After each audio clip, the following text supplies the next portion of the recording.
is he okay in the chair? Okay, great. I can't see from the thing. Okay, perfect. Okay. So tell me when I can start. Right now? Start. Okay. So Lori, when I ended graduate school, I left with a lot of questions in my mind, especially about lifespan. What is this thing from birth to death?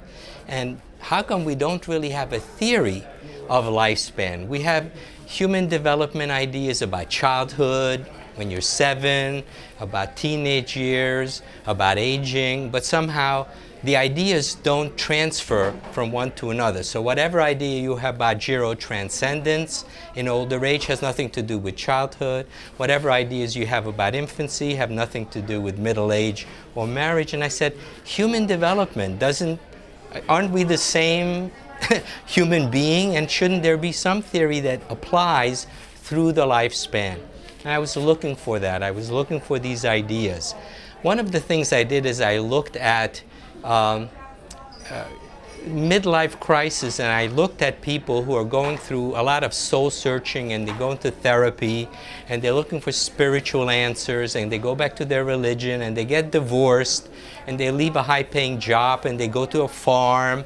A lot of upheaval during that time.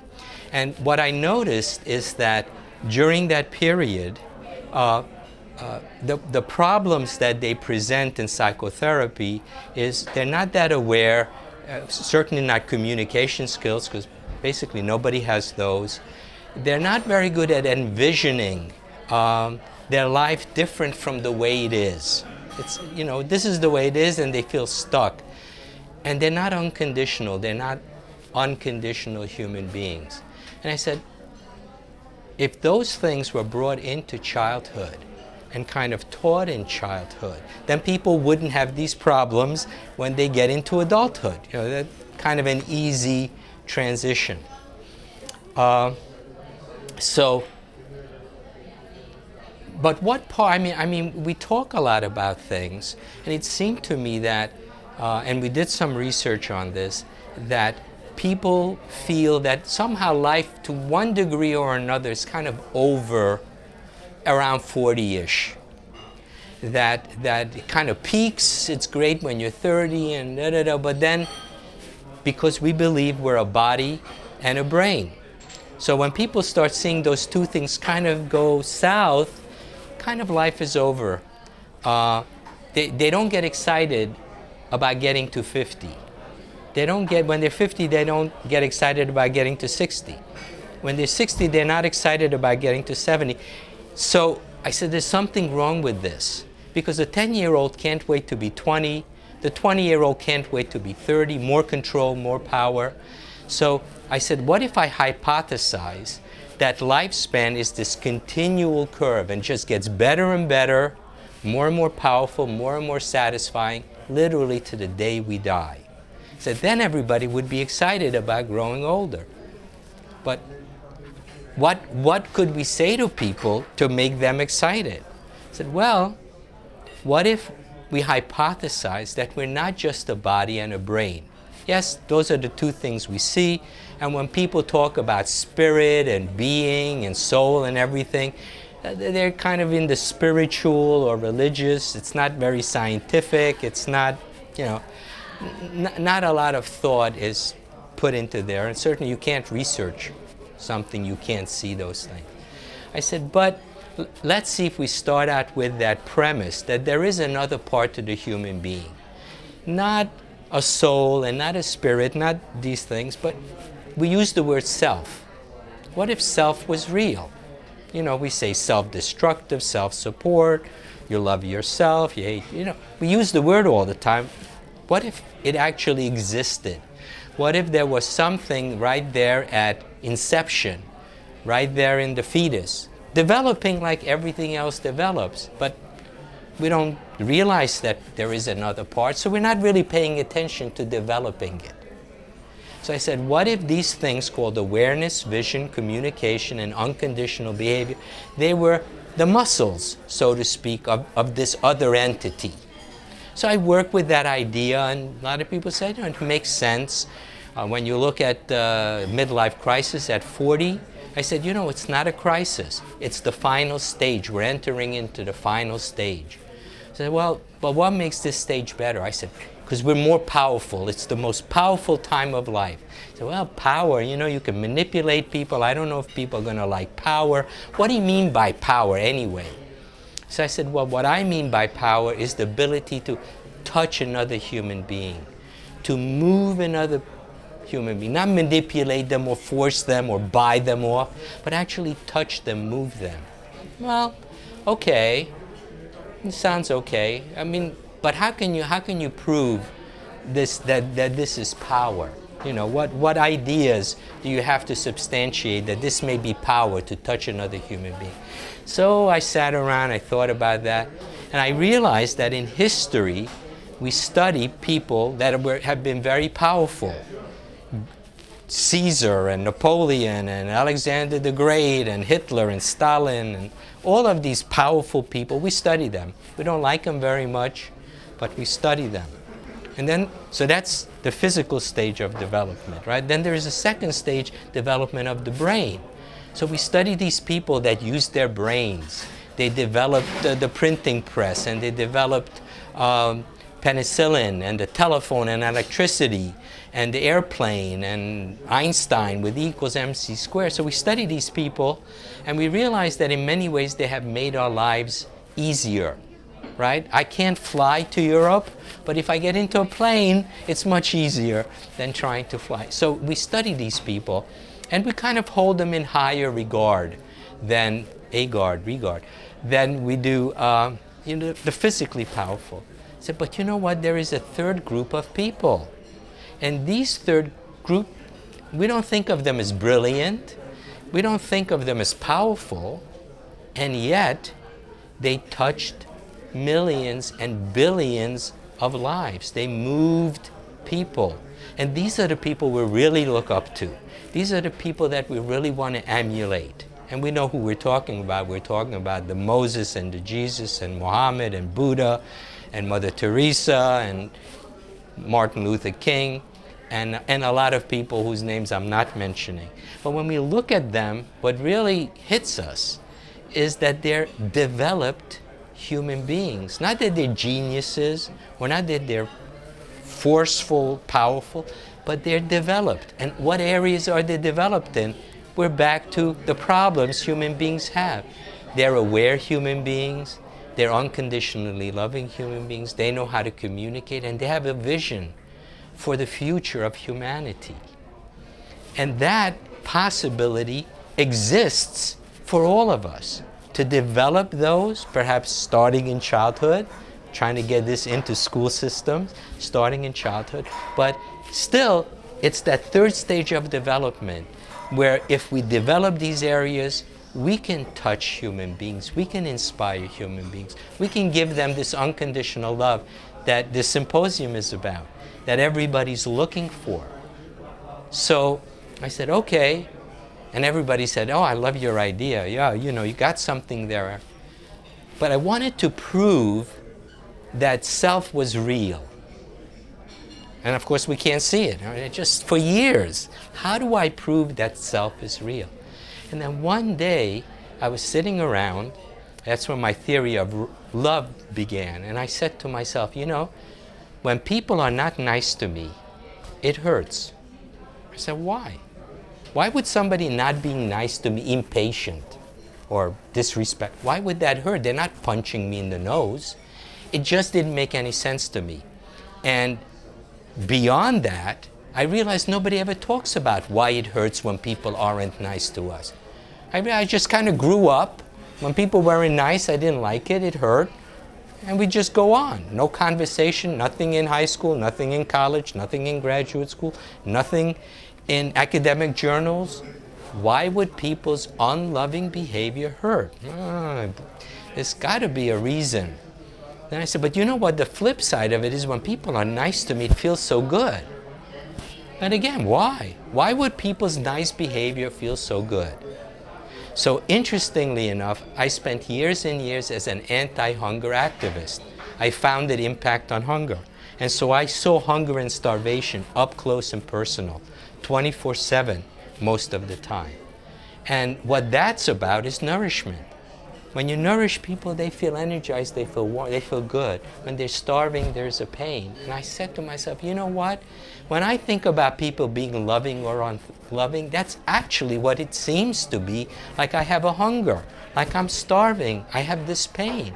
And when they're loving, I feel so good, I feel warm, I feel energized. What if love is nourishment?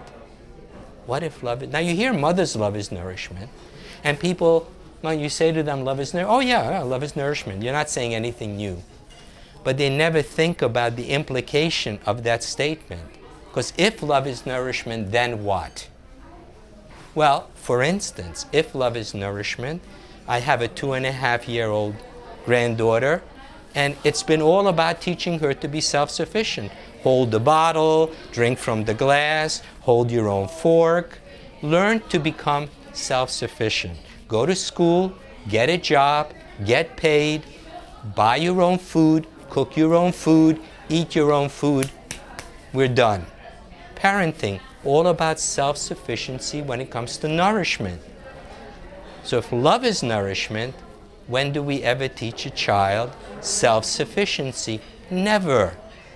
So if we just reflect on that, it becomes clear that from a psychological, emotional point of view, the child begins to feel and believe that this energy that they need so much only comes from the outside.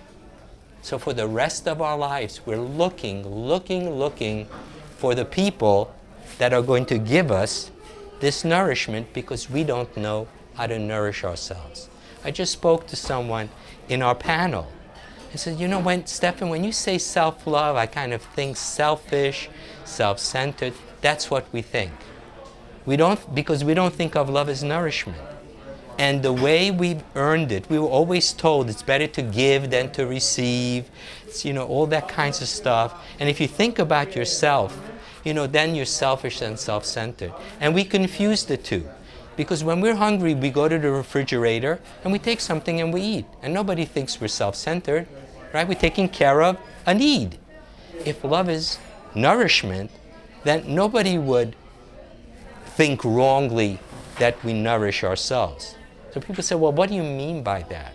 I mean, respecting ourselves, being patient with ourselves, appreciating ourselves, acknowledging ourselves, being a little kind with ourselves, just like we are to people out there, like a best friend, like being our own best friend. We're giving ourselves nourishment. So I started to work with this idea that love is nourishment.